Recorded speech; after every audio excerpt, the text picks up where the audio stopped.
Thank you so much, everyone, for coming. We really appreciate the turnout and taking the time to come and hear the songs and stories from World War II.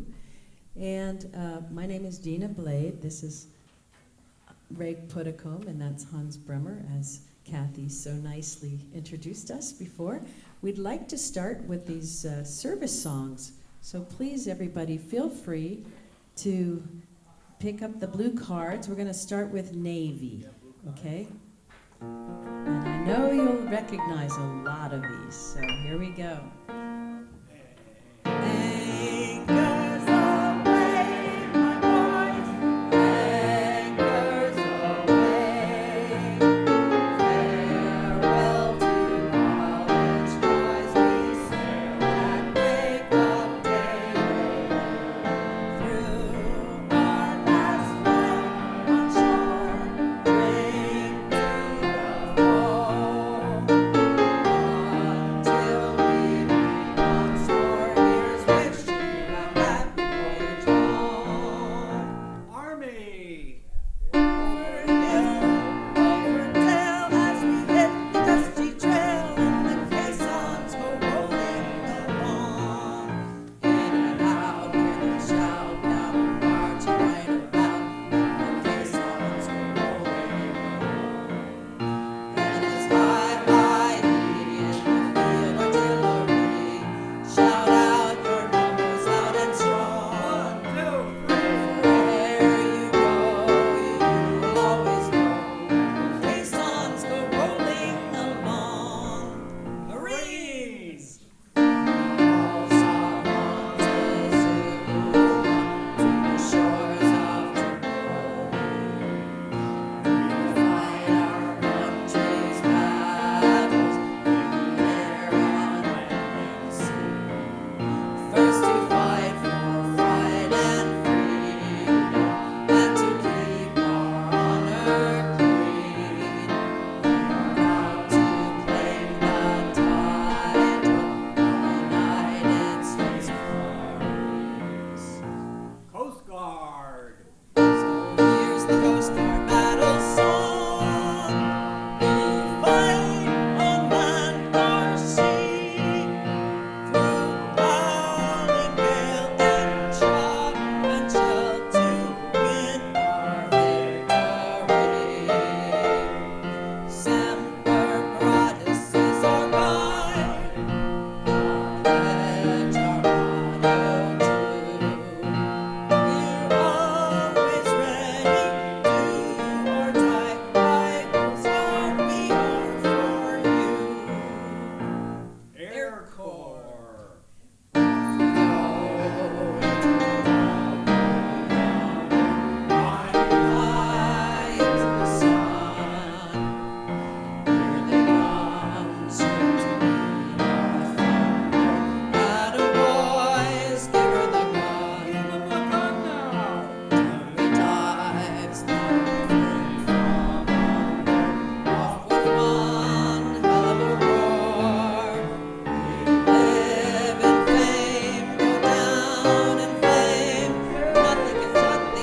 a gun now! Excellent. I'm Ray Puddicombe, a World War II veteran, and I've been asked to tell you, between songs, a few anecdotes from my war experiences to help us to remember our veterans and also to remember those who never returned to become veterans. We also need to remember the home front who kept the home fires burning while waiting for our return. I should point out that Hans Brehmer is wearing my Army jacket since I can't get into it anymore. And this rented jacket promotes me from a private first class to a second lieutenant. And now our chanteuse, Dina Blade.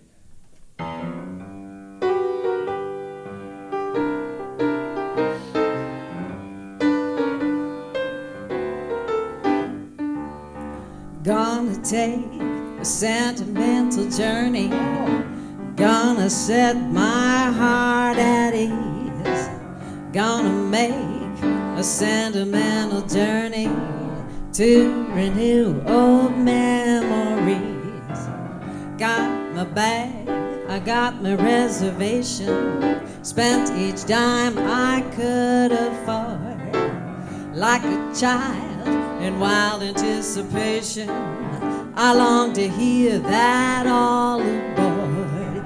Heaven, that's the time we meet at 7. I'll be waiting up for heaven, counting every mile of railroad track that takes me back. Never thought my heart could be so yearning. Why did I decide to roam? Gonna take a sentimental journey, sentimental journey home. Sentimental journey home. Sentimental journey home. Thank you.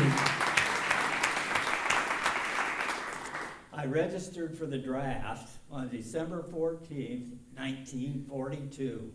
I was 18 years old, and I couldn't vote, drink, or buy cigarettes. I was inducted into the Army on April 2nd, 1943, and went to Fort Lewis, where I was instructed to completely strip down, leaving my civilian clothes in a bag. Here our bodies were subjected to all kinds of indignities. Our crotches were grabbed by a gloved doctor, and we were asked to look to both sides while coughing to see if we had hernias, I guess. And we were doubled over so the doctor could look up our rear to see if there were any hemorrhoids or whatever. Some medics approached us from both our sides, and we were practically lifted from the floor as we were continually inoculated in both arms at once for every disease the Army had ever heard of. As we staggered forward from this indignity, I looked over to an open door to the outside. Half a dozen naked bodies were stretched out on the grass. They had all passed out while getting their inoculations. It didn't take long for us to realize we had lost all our civil rights, and we're in the Army now. We're not behind a plow. You'll never get rich, you son. We're in the Army now.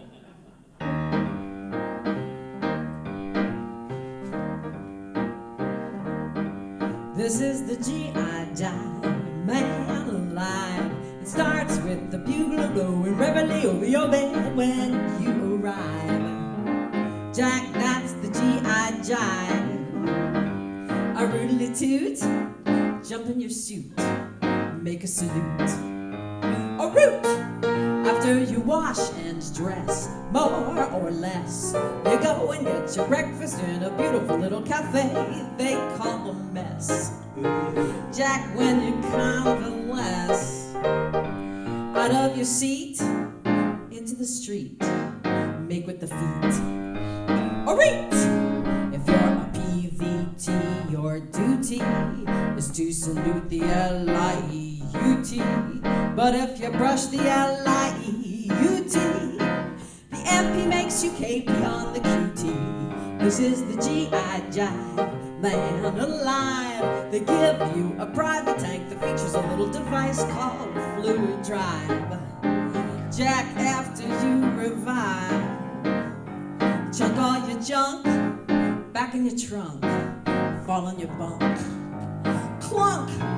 Soon you're counting jeeps, but before you count to 5, seems you're right back digging that G.I. Jive.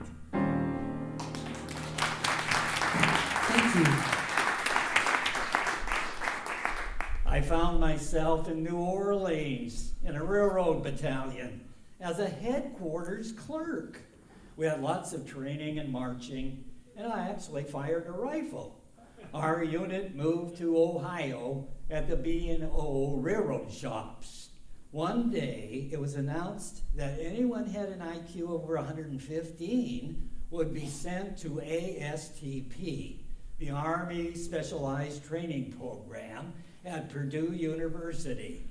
Boy, I thought it was set for the rest of the war. 6 months later, the Army closed the program down and sent us all to the infantry at Camp Swift, Texas. I ended up in the 102nd Division, 407th Infantry Regiment, L Company, otherwise known as Love Company, in order to make the telephone and radio transmissions easier to understand. For instance, C Company was known as Charlie Company. Whatever, we sure didn't get any love from Love Company. Here we had to crawl over the ground while live ammunition was fired a few feet above our heads. Fortunately, no one stood up. We were taught about hand grenades. The handle on a hand grenade has a spring, and after the safety pin is pulled, the handle flips up, and that's what activates the grenade. You can hold a live grenade indefinitely if you hold it so that the handle cannot flip up. We went to a training area where high mounds of earth protected you after you threw your practice grenade into a big pit. We climbed up the mound with our grenades in hand. The sergeant ordered us, "Do nothing until I give the order. You are perfectly safe as long as you hold the handle. Do not throw the grenade. Now pull the safety pin." There was a moment of silence while we all pulled the safety pins. "Run for your life! Someone has thrown their grenade!" We all scooted back down the mound holding our live grenades and had to go through the whole procedure all over again. One day, we were ordered to strip down again, except for our shoes, and to wear only our raincoats to the parade grounds. We were to have a short arm inspection. We soon found out what that was. We marched on to the medical building and filed up in front of a row of doctors. We were told to open the front of our raincoats, take hold of our dooflingies, and squeeze them down to see if anything appeared. Apparently, VD had struck the regiment. Another indignity. If you don't know what a dooflingy or VD means, see me after the show. On another occasion, we were advancing across a field at Camp Swift with our rifles held obliquely in front of us. We would run forward in attack mode about 20 feet and then fall on the butt of our rifle. As I fell, stretched out in front of my nose was a rattlesnake. Fortunately, it didn't move. It was a perfectly preserved rattlesnake skin. I folded it up and put it in my pocket and sent it home. I had never seen a rattlesnake before. It's in my souvenirs if you wish to see it. Please feel free to sing along.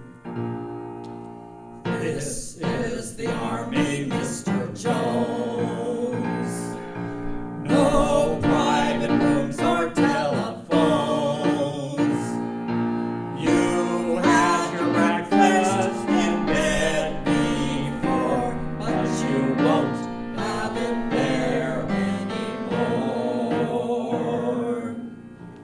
Railroads were the lifeblood of the American transportation system, as all locomotives, like steam, electric, and diesel, were pressed into service as trains hauled precious cargo of military equipment, domestic oil, and manpower across the nation. Railway platforms on both coasts were clogged with troops headed for the battlefields of Europe, Asia, Africa, and the Pacific, and in a scene played out again and again in large and small towns across America. Servicemen and women kissed their loved ones goodbye, and boarded trains bound for unknown destinations. I took a trip on a train, and I thought about you. I passed a shadowy lane, and I thought about you.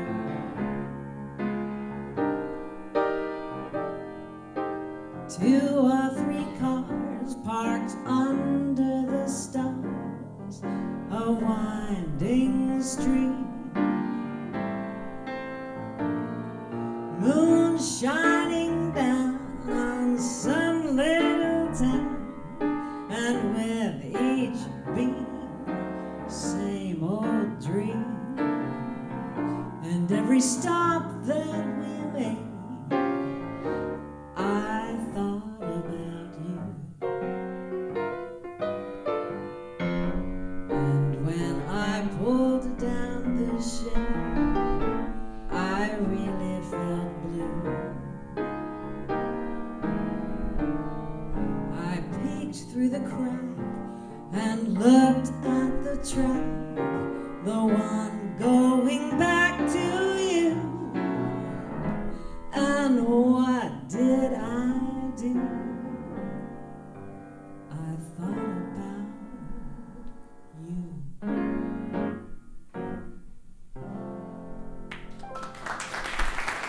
Thank you.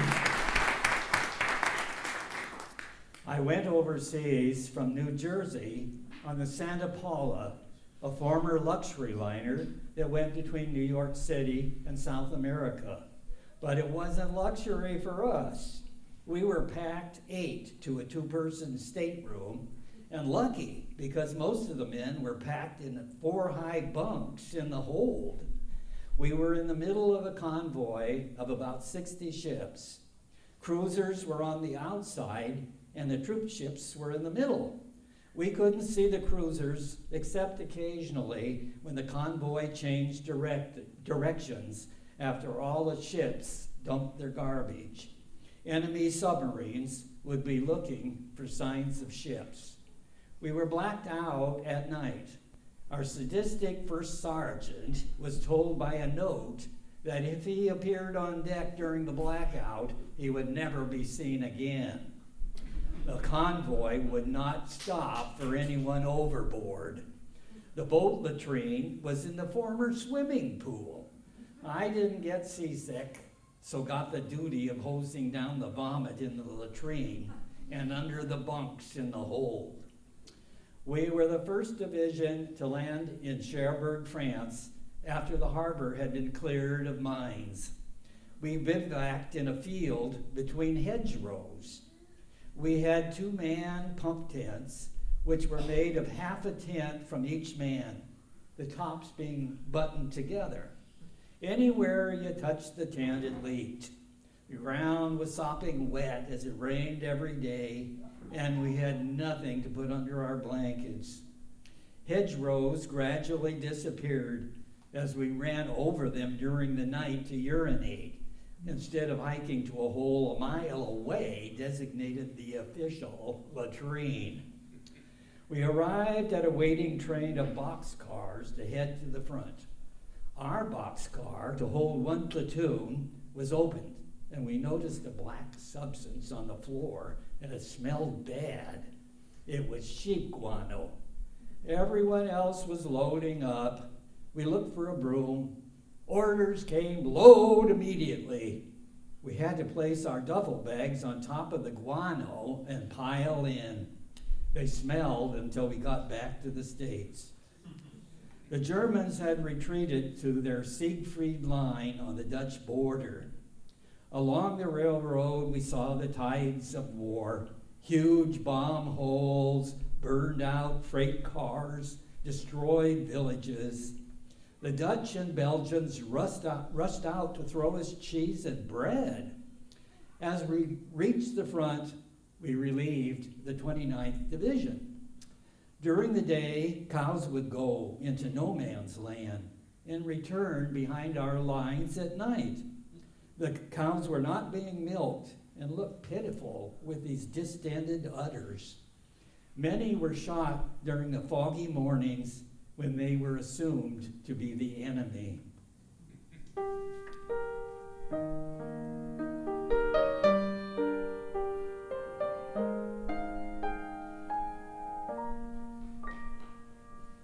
There'll be bluebirds over the white cliffs of Dover.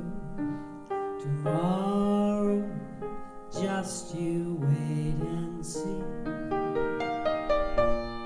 There'll be love and laughter and peace ever after. Tomorrow, when the world is free. The shepherd will tend his sheep, the valley will bloom again, and Jimmy will go to sleep in his own little room again. There'll be bluebirds over the white cliffs of Dover. Tomorrow, when the world is free.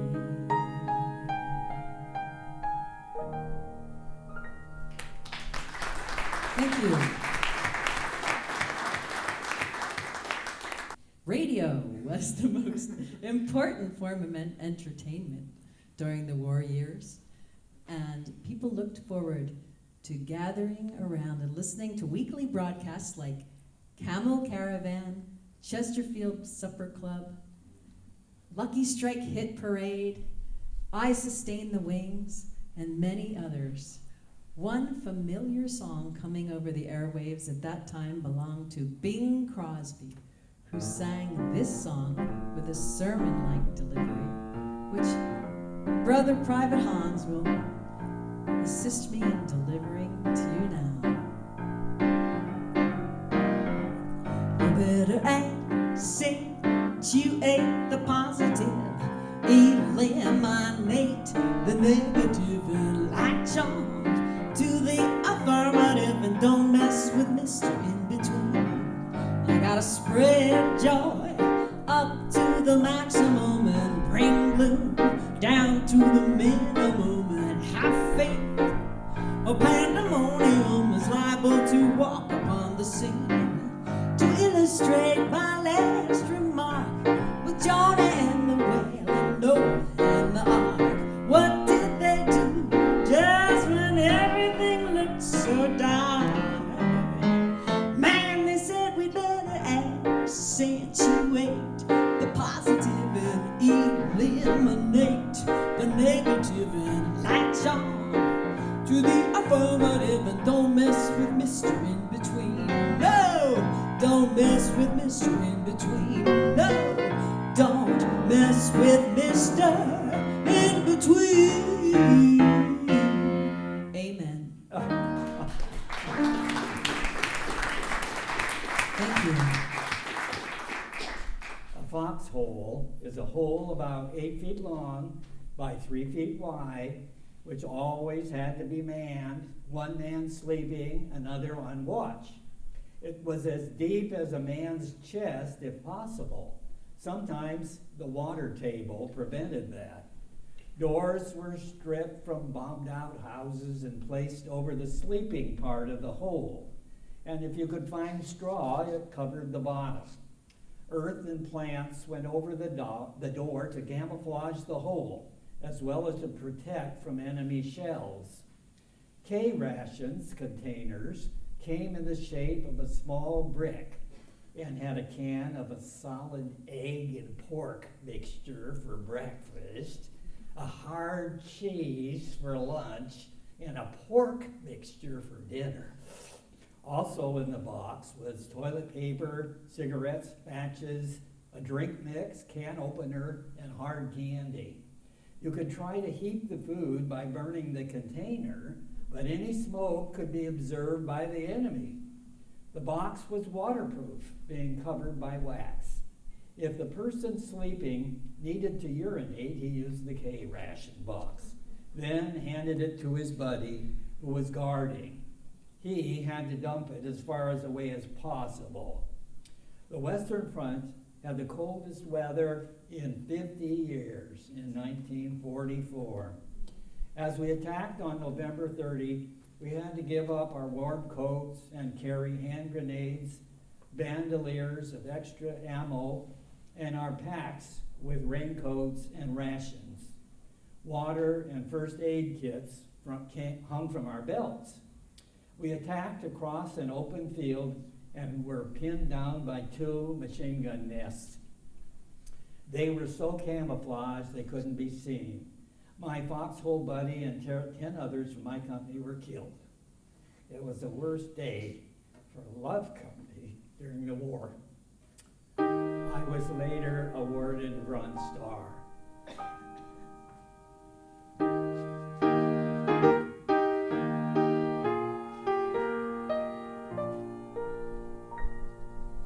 Outside the barracks, by the corner light, I'll always stand and wait for you at night.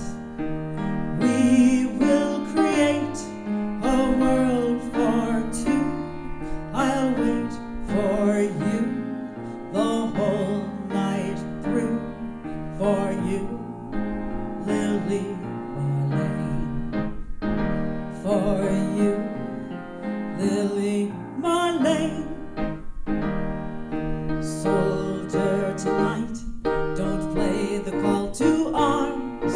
I want another evening with her charms. Then we will say goodbye and part. I'll always keep you in my heart with me, Lily Marlene. With me, Lily Marlene. As we are marching through the mud and cold, and when my pack is more than I can hold, my love for you renews my might. I'm born again, my pack is light. It's you, Lily Marlene. It's you, Lily Marlene.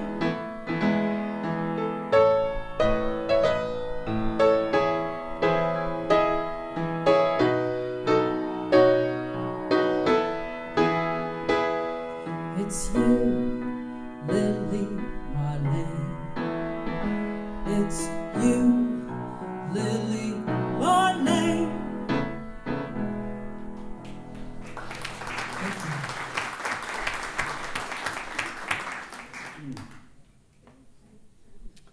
My buddy Orzi was from Detroit, and he was the only child of parents who had immigrated from Poland. He regularly received Polish sausages from home that made our platoon the envy of the whole company. He was very patriotic and had a personal antipathy to the Nazis. When I visited his parents on my way home, his father took me aside and told me how thankful he was I had come. Orzi's mother had never accepted the fact that her son had died. I sent a Mother's Day card to Orzi's mother for 45 years until she passed away.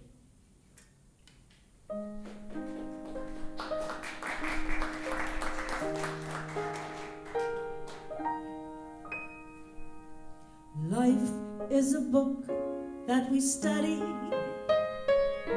Some of its leaves bring a sigh. There it was written, my buddy, that we must part, you and I.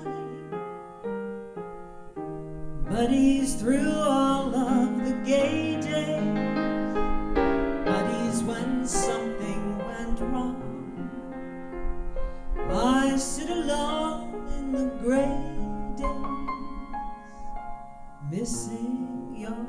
sun and your song. Nights are long since you went away. I think about you all through the day. My buddy, nobody quite so true. Miss your voice, the touch of your hand. Just long to know you understand. My buddy, your buddy misses you.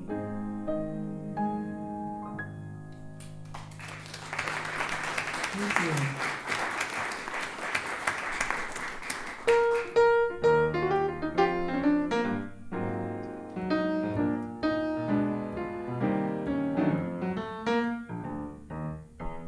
The way you wear your hat,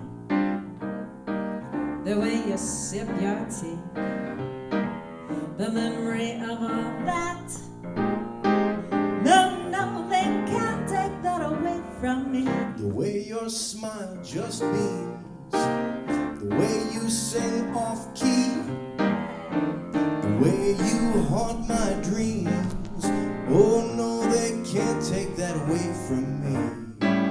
We may never meet again on the bumpy road to love. Still, I'll always keep that memory of the way you hold your knife, the way we danced till 3, the way you changed my life. No, they can't take that away from me. No, they can't take that away.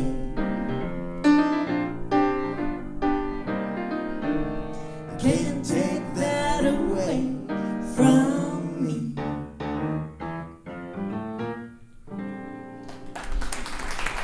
Thank you. As we were to cross the Roar River, we sent our combat shoes tied together back to the rear and put on rubber shoe packs. I crossed the river in a rubber boat, and in getting out on the other side had to wade to shore. Artillery shells from the enemy were heavy. The river went over the top of my boots, and I squished my way to the shore. We moved quickly away from the river with no time or place to sit down and drain the boots.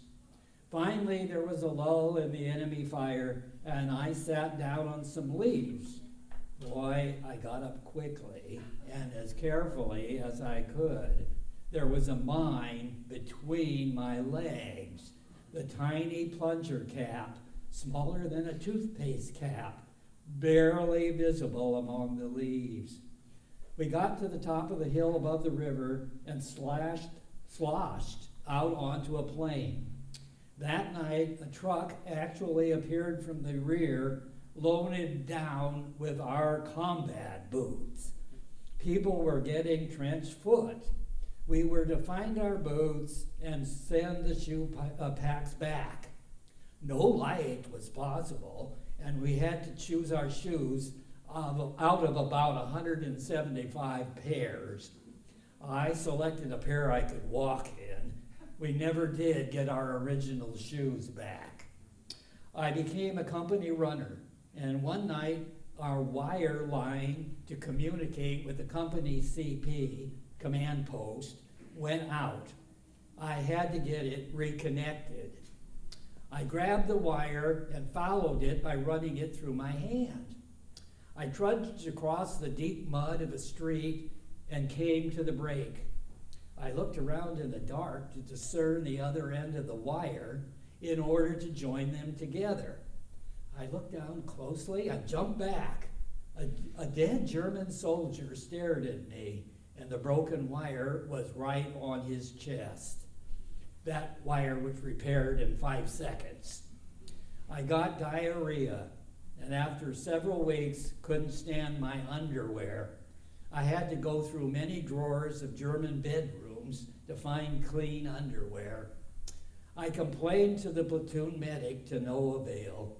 He finally came up with the medical department's cure for diarrhea, a large jar of peanut butter.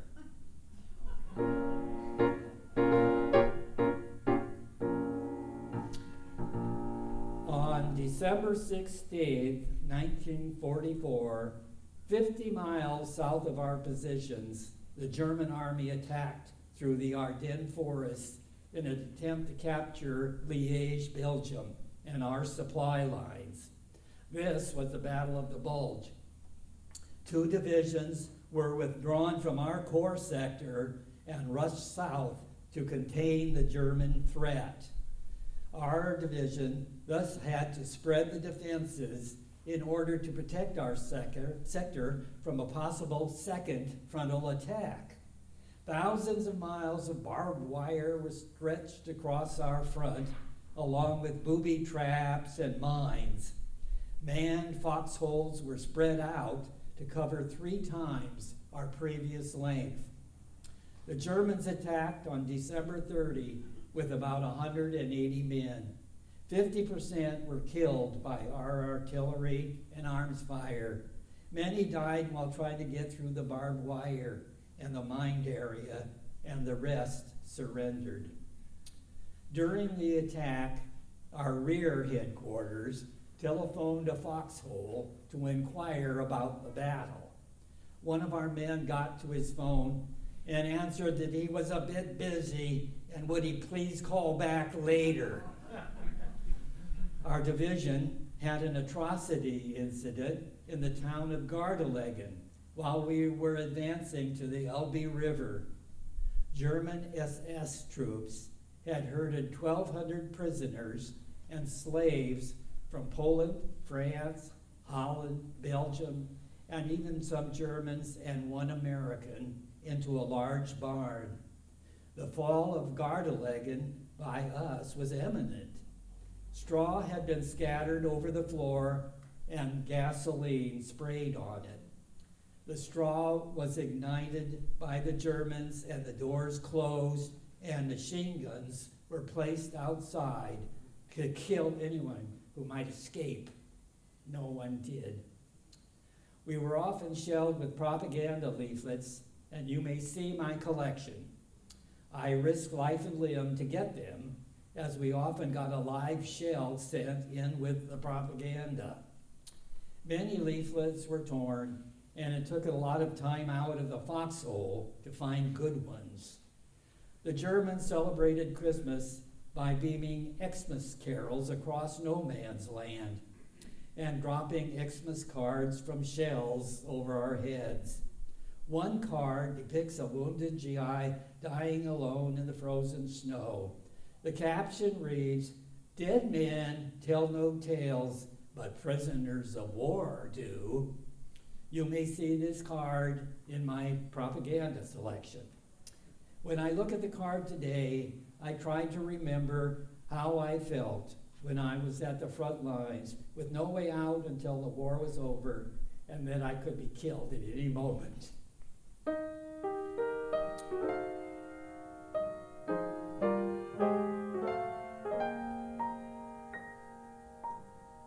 I'll be home for Christmas.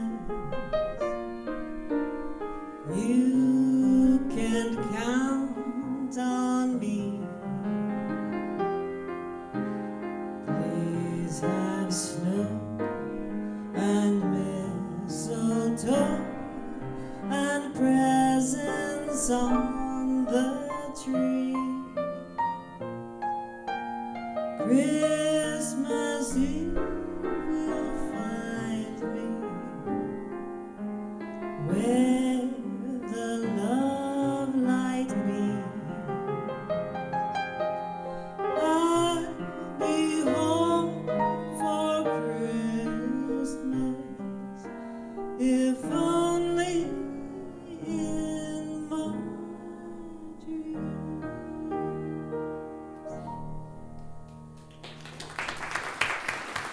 you. The Germans surrendered on May 8th, 1945, after we reached the Elbe River. The Russians arrived across the river shortly thereafter. We had survived and could go home, except that orders arrived that we were to prepare for the invasion of Japan. Finally, the atomic bombs ended organized hostilities, but it took another 9 months for me to make it home.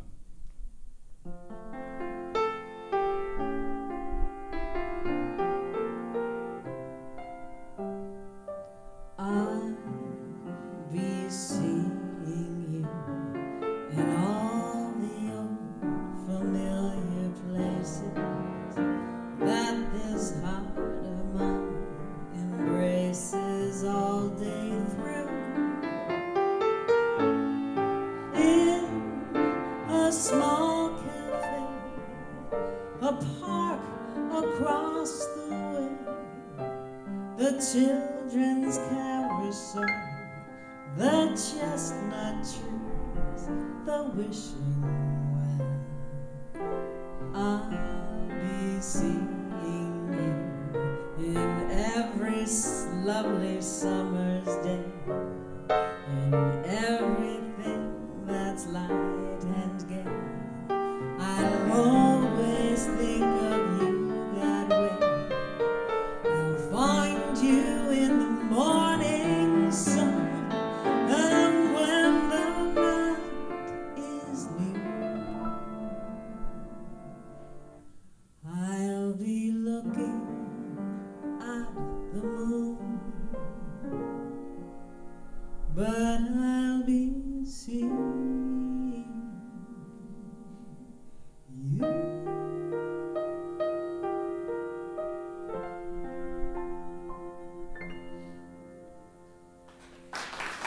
Thank you.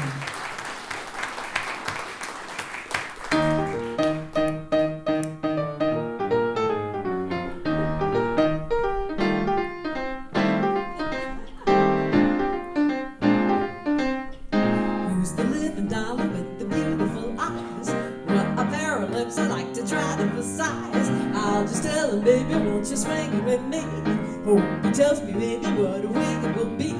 So I said politely, darling, may I intrude? He said, don't keep me waiting when I'm in the mood. First I held him lightly and we started to dance. Then I held him tightly, what a dreamy romance. Then he said, hey baby, it's 2:45. There's a mess of moonlight, won't you share it with me? So I answered, mister, don't you know that it's rude to keep my tulips waiting when they're in the mood? In the mood. That's what I told him, in the mood. And when I told him in the mood, my heart was skipping and it didn't take me long to say I'm in the mood. In the mood. For all this kissing in the mood. It's crazy loving in the mood. When I was missing, it didn't take me long to say I'm in the mood now.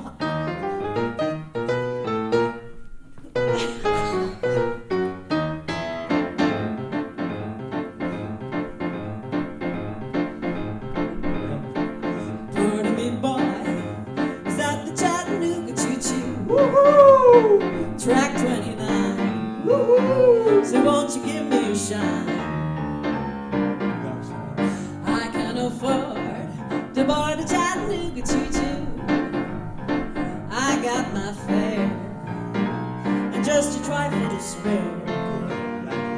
You leave the Pennsylvania station about 3:45. Read a magazine and then you're in Baltimore. Dinner in the diner, nothing could be finer than to have your ham and eggs in Carolina. When you hear the whistle blowing into the bar, then you know that Tennessee is not very far. Shoving all the coal and gotta keep it rolling. Boot, boot, Chattanooga, there you are.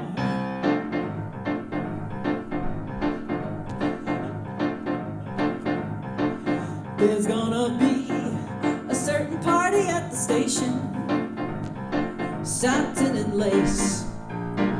I used to call funny face. He's gonna cry when I tell him that I'll never roam. Said Chattanooga choo-choo, won't you you to me home?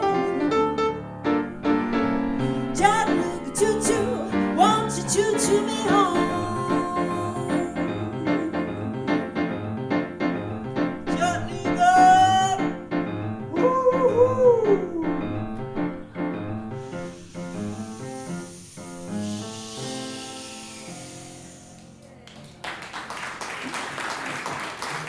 Thank you. And now, Private Brehmer has a story to share.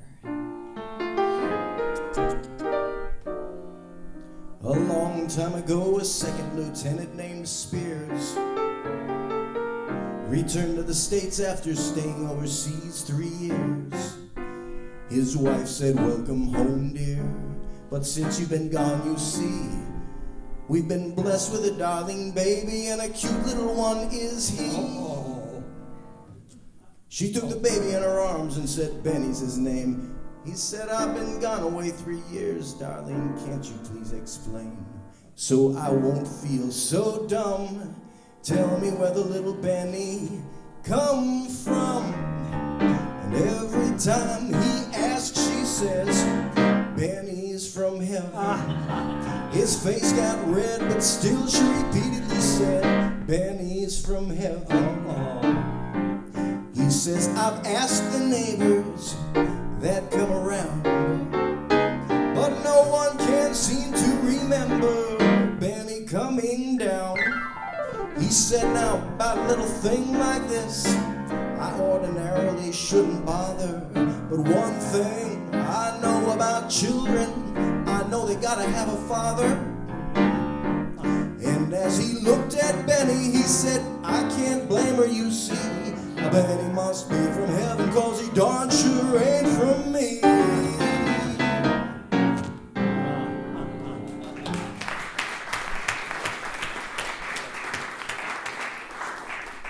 Benny has nothing on me and my dear John Ladder.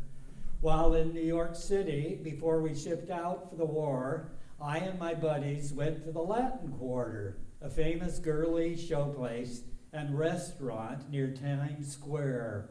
We had our group picture taken and got souvenir programs. The programs had tasteful paintings of nude ladies around the borders. I sent my program to my girlfriend Nancy along with a letter. Just before our big attack, I received an envelope from Nancy. The only thing in it was a torn up program from the Latin Quarter. A real boost for my morale. And here's a tale about a young lady with an unusual and inventive retirement plan. Her name was Queenie, and she worked in a burley-cue. For those of you unenlightened souls out there, a burley-cue was a burlesque joint, usually a darkened theater with a single red spotlight, 6 or 7 lovely chorus girls, bedecked in jewels and not much else, and a featured performer with a name like Buffy Lowe or Dora Knob, bumping and grinding her way to fame and fortune, spurred on by a pit band drummer. Queenie had her own ideas about how to get the joint jumping, and this is her story.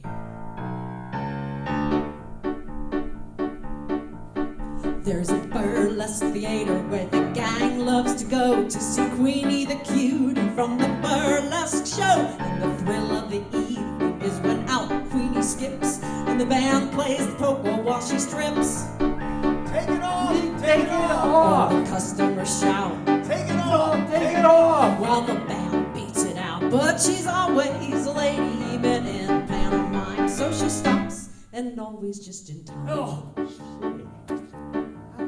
She's as fresh and as wholesome as the flowers in May, and she hopes to retire to a farm someday. But you can't buy a farm unless you're up in the chips, so the band plays the polka while she strips.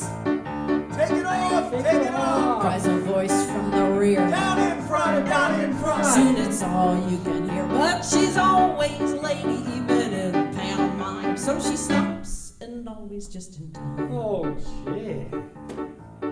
Oh, she hates corny waltzes and she hates the gavotte. And there's one big advantage if the music's hot, is the fast-moving exit just in case something rips. So the band plays the polka while she strips. Drop around, take it in, it's the best in the West. Take it off, take it off, you can yell with the rest. Take her out when it's over, she's a peach when she's dressed. But she stops and always just in time. Oh, shit. Queenie, queen of them all, Queenie, someday you'll fall. Someday church bells will chime in strip polka time. Thank you. We'd like to dedicate our last song to all of the veterans and to those who continue to work toward peace and human rights for everyone.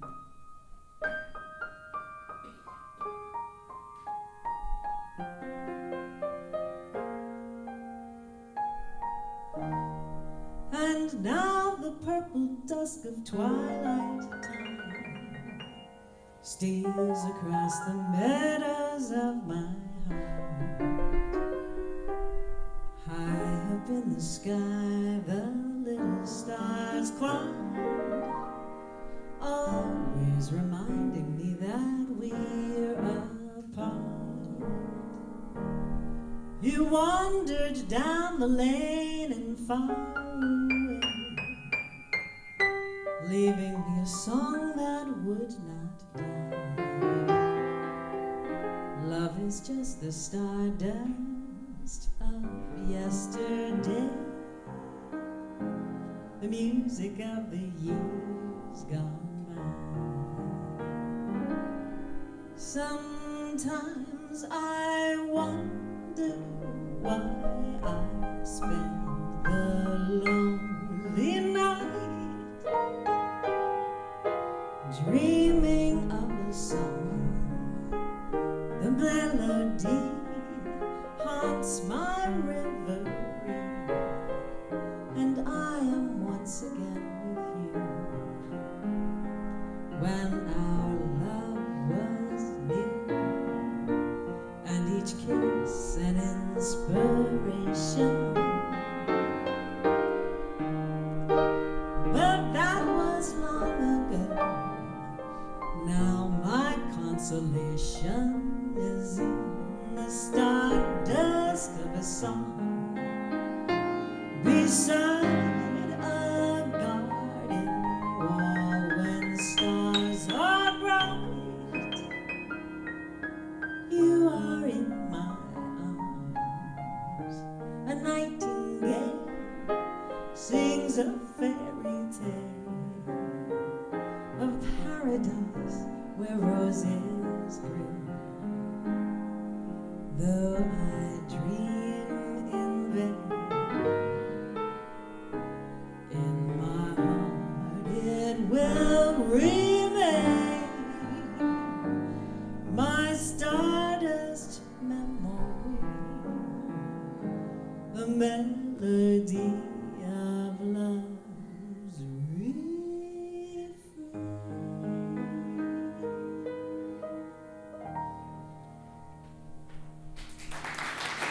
Thank you.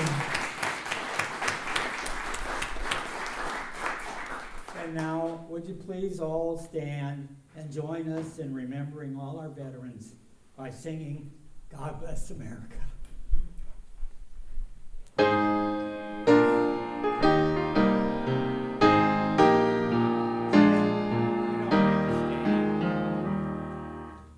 God bless America, and God my love, stand beside her and guide her through the night with the light from above.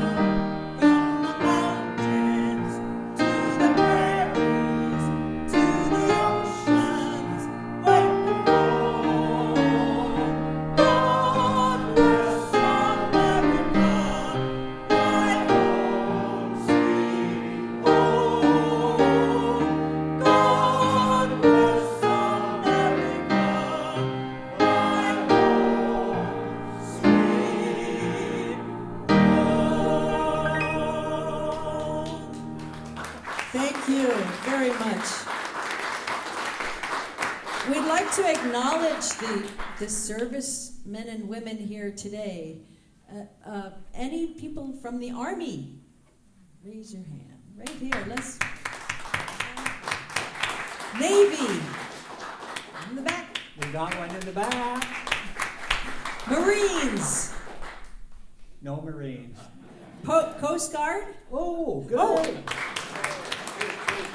And Air Corps.